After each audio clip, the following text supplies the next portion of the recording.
I want to speak again about the border crisis created in the Biden administration. I spoke on this subject just last week, and the situation has not improved since then. Encounters with family units and unaccompanied alien children continue to increase.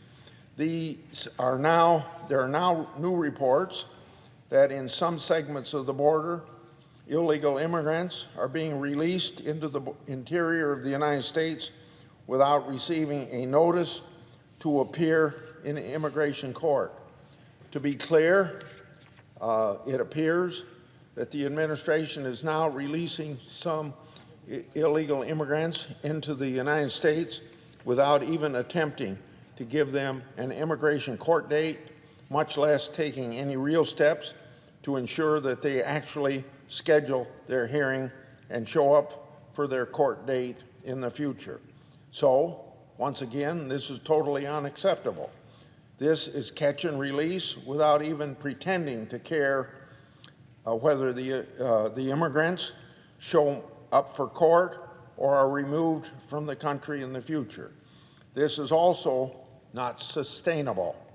Every sovereign nation has a right as well as a duty to its citizens to control its borders.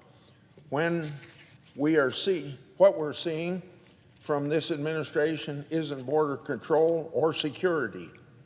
You see it on television. It's chaos.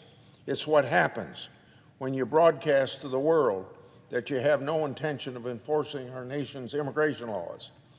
The president could take action to end this crisis today if he actually wanted to.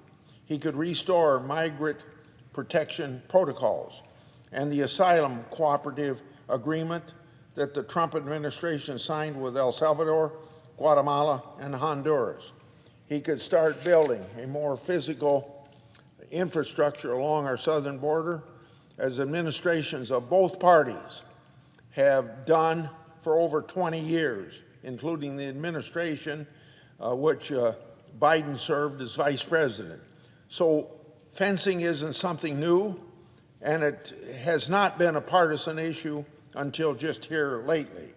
Rather than propose unserious blanket amnesty legislation that contains no real border security, the president could work with Congress on a common sense changes to our immigration laws that we all know are needed.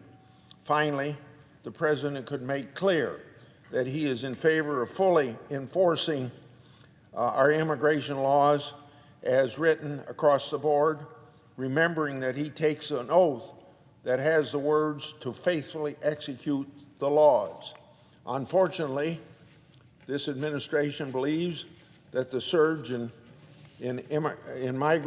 migration at the southern border, due to its policies, is a process to be managed rather than a crisis to be stopped. As long as that's the case, we won't be able to truly secure our border and cut off the flow of illegal immigration to this country. Let's hope things change soon.